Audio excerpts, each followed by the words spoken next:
I used to think our house was the safest place in the world. A two-story dream painted in warm beige with deep blue shutters, the kind of house that made neighbors wave when they walked by. It smelled like cinnamon pancakes on Sunday mornings and lemon-scented wood polish on Saturdays when Mom cleaned to her favorite jazz playlist. From the outside, everything looked perfect, but houses can lie. Ours did. My name is Emma, and this is the story of how my parents fell out of love, so slowly, so quietly, that I didn't realize it was happening until the silence started to feel louder than their voices. I was 9 when I first noticed it. It was a Tuesday, the kind of rainy, sleepy Tuesday where everything feels slower. I was in the kitchen, swinging my feet from the bar stool, watching Dad make grilled cheese sandwiches. He always cut them diagonally, and he called the crust the crunchy crown, like it was some treasure instead of something I secretly peeled off when no one was looking. Mom walked in, heels clicking sharply on the tile. She was on her phone. She was always on her phone back then, her voice brisk and businesslike even at home. She ended the call with a sigh, dropped her bag on the counter, and eyed the sandwiches. "You're giving them white bread again?" Dad didn't look up. "It's what we have." Mom crossed her arms. "You could have picked up groceries like I asked. I got stuck at the office. You always get stuck."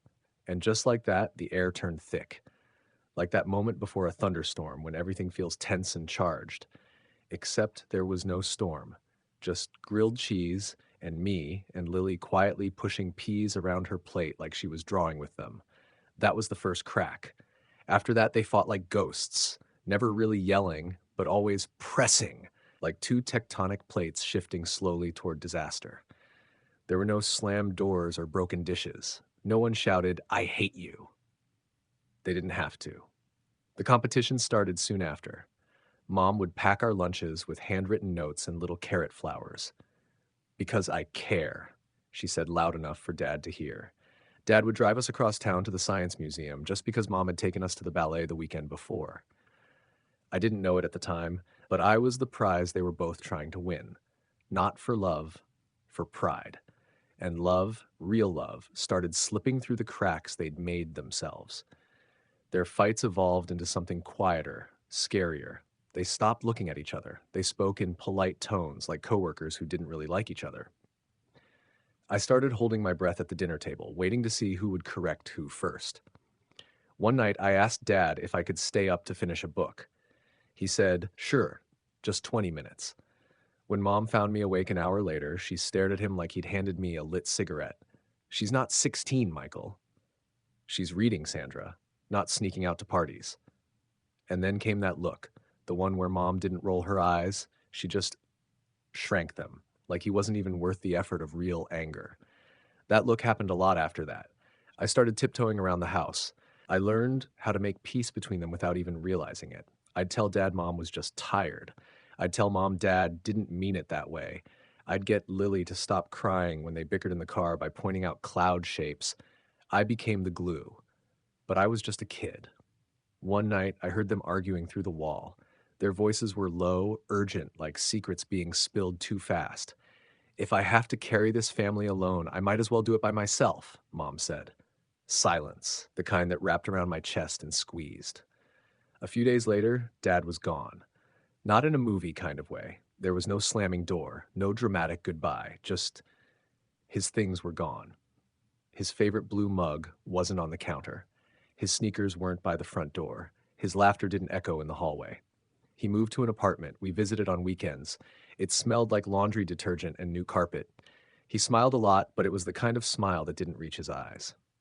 Mom stopped playing jazz. She started taking more calls in her home office. Her voice was sharper now, her words faster.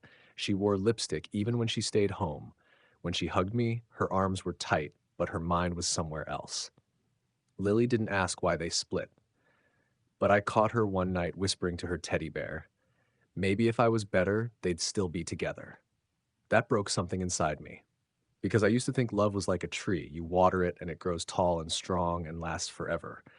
But no one tells you what happens when both people think the other should do the watering.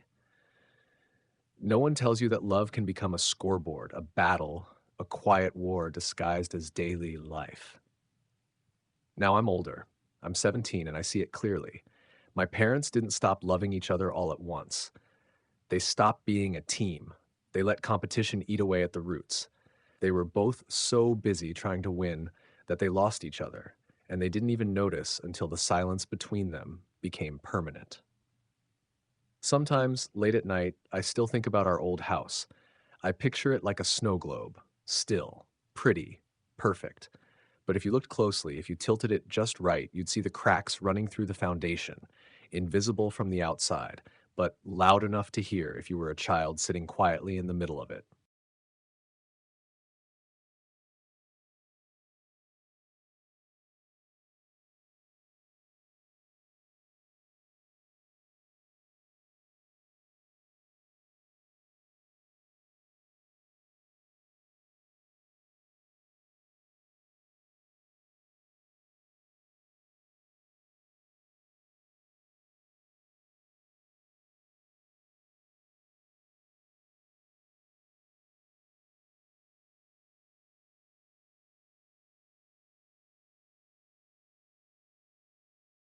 I'm 25 now, and I still flinch when someone raises their voice, even a little. It's not the sound itself, it's the tension, the sudden drop in the room's temperature, the unspoken threat that things are about to break.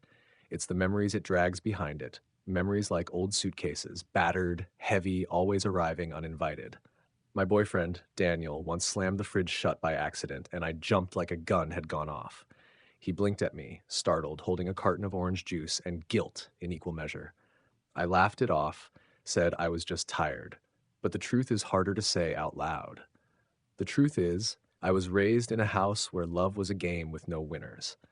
My parents taught me everything I never wanted to know about how two people can live together and still grow apart, how they can sleep in the same bed and still feel miles away, separated not by walls, but by scoreboards. I grew up in a war with no bombs, just cold silences and sharpened words. When I was little, I used to think it was normal, watching my parents correct each other in front of me like they were referees, not partners. My mother's voice was always clipped, efficient, laced with subtle jabs. My father responded with quiet resistance, like a soldier holding a crumbling line. Neither of them yelled often. They didn't need to. Their disappointment was a fog that rolled in slowly and never quite lifted. They were always measuring. Who worked harder? Who made more money? Who parented better?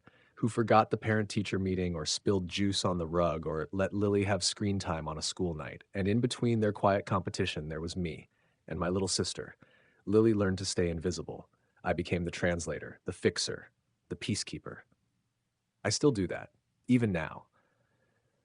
Daniel says I apologize too much. I tell him it's a habit, but really it's a reflex, a shield, a way to diffuse situations before they explode into something I can't control. I learned that from years of walking on emotional glass, never sure which step might shatter something. He says, Emma, you don't need to earn my love. But I still try. I bake for him after a bad day. I organize his drawers. I memorize his schedule so I can help without being asked. Because somewhere deep down, I learned that love only lasts if you win at it. But love doesn't work that way. Not real love. And Daniel is kind enough to remind me, gently, with his hands cupping my face and his voice quiet enough to soften the edges of my panic. Still, it's hard. Last month, we got into an argument about something stupid. Dishes, of course. It's always the little things that feel too big. He said I hadn't done my share. I felt it like a punch to chest. Not because I forgot the dishes, but because my brain heard, you're not pulling your weight. You're failing. You're less. Just like I saw my father made to feel over and over again. I snapped. I brought up things from weeks ago. I dug for anything that would make me feel like I wasn't the one losing. Daniel just looked at me, hurt in his eyes. Not anger, hurt. And I saw it. I was doing it. I was turning our love into a scoreboard.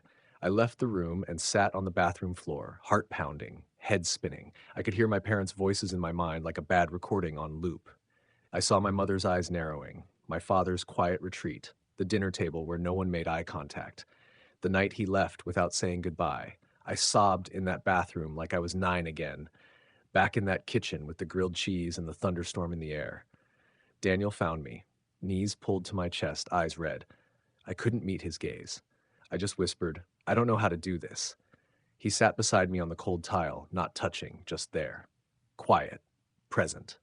Yes, you do, he said. You're learning. We both are. And something about that, we, cracked me open, because that's what was always missing. Not love, not effort. Teamwork. My parents weren't villains. They were tired people playing a game they didn't know how to stop. They confused success with connection. They measured love in sacrifices, in unspoken tallies, in quiet wars neither of them wanted to win. But I don't want that story anymore. I want mismatched dishes and overcooked pasta and messy apologies. I want arguments that end in hugs. I want love that is safe, not perfect, not performative, just real. Um, I still flinch sometimes. I still panic when I feel like I'm losing.